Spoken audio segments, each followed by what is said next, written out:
ప్రధాని నరేంద్ర మోదీ సరికొత్త రికార్డును సృష్టించబోతూ ఉన్నారు. ఎలక్టెడ్ ప్రైమ్ మినిస్టర్ గా నెహ్రూ రికార్డును రేపటితో అధిగమించబోతున్నారు. 4399 4399 రోజులు ప్రైమ్ మినిస్టర్ గా పనిచేసిన నాయకుడిగా ఇది ఒక రికార్డు. గతంలో చూసుకుంటే కనుక నెహ్రూ 4398 రోజులు from 1952 May 13 to 1964 May 27th. So ఇప్పుడు రేపటితో నెహ్రూ రికార్డును మోదీ అధిగమించబోతూ ఉన్నారు. 4399 రోజులు.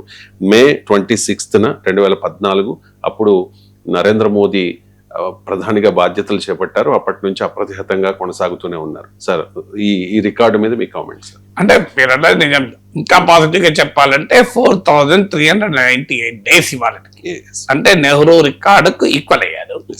వాస్తవంగా నెహ్రూ ఓవరాల్ గా ప్రైమ్ మినిస్టర్ చాలా కాలం, అండ్ 1947 నుంచే ప్రైమ్ మినిస్టర్ గా ఉన్నారు. ఆ రికార్డు కూడా బద్దలు కొట్టడాలంటే 2029 లో కూడా గెలిచి మళ్ళీ మోడీ ప్రైమ్ మినిస్టర్ అయితేనే సాధ్యమవుతుంది. కానీ అది చూద్దాం. కానీ డెఫినెట్ గా ఇట్స్ అన్ అన్బిలీవబుల్ రికార్డ్. ఖచ్చితంగా నరేంద్ర మోడీ అభిమానులకు, భారతీయ జనతా పార్టీ కార్యకర్తలకు, నాయకులకు మనం హృదయపూర్వకంగా అభినందించాలి. ఎందుకంటే ఇట్స్ మార్వెలస్ రికార్డ్ ఒక డెమోక్రసీలో.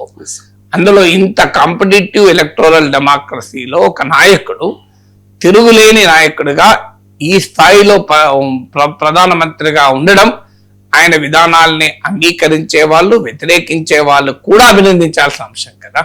Success is success, nobody can find fault with that. అది భారత ప్రజలిచ్చిన విజయం, దాన్ని మనం గౌరవించాలి. మీరు ప్రజాస్వామ్యాన్ని గౌరవించే వాళ్ళైతే, దేశంలో ఎలక్షన్స్ ను ప్రజల ఒపీనియన్ గౌరవించే వాళ్ళైతే ఖచ్చితంగా మోడీ సాధించిన ఈ అద్భుత విజయాన్ని గౌరవించాలి.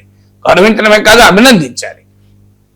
దాంతో పాటు మీకు నరేంద్ర మోడీ ఇప్పటికీ కూడా ఇంకొక ముఖ్యమైన పాయింట్ ఏంటంటే, ఈ 4398 డేస్ ప్రైమ్ మినిస్టర్ గా ఉండడమే కాదు, still is the formidable leader. అది ఇంట్రెస్టింగ్ థింగ్.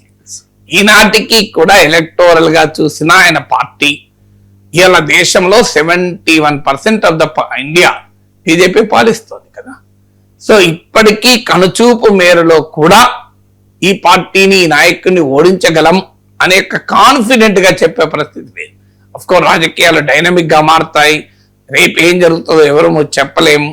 దేశమంతటా ఒకే పార్టీ గెలవదు. ఇప్పుడు ఇంత చేసినా కూడా తమిళనాడులో ఒక సీటే వచ్చింది కదా. సో కావచ్చు అది, కానీ but still it is an expanding party, still dominant party. ఈనాటికి కూడా లేటెస్ట్ ఒపీనియన్ పోల్ ట్రాకర్స్ కూడా చెప్పేది 55% of the population still want Narendra Modi the prime minister. 27% Rahul గాంధీకి ఉంటే 55% మోడీకి ఉంది. సమీప దూరంలో కూడా ప్రత్యర్థి లేడు. ఇది ఒక రిమార్కబుల్ అచీవ్మెంట్ కదా. సో 2024 ఎలక్షన్ లో 240కి పడిపోయినాక కూడా తిరిగి ఈ స్థాయిలో బలాన్ని పుంజుకోవడం అంటే మామూలు విషయం కాదు. సో దీనికి ఎలా సాధ్యమైంది అంటే, ప్రత్యర్థుల్ని దెబ్బతీసి సాధ్యమైందా? ఎస్. ప్రత్యర్థుల్ని రకరకాల రూపాల్లో వేటాడి సాధ్యమైందా? ఎస్. పెద్ద ఎత్తున పోలరైజేషన్ పాలిటిక్స్ నడిపి సాధ్యమైందా? ఎస్.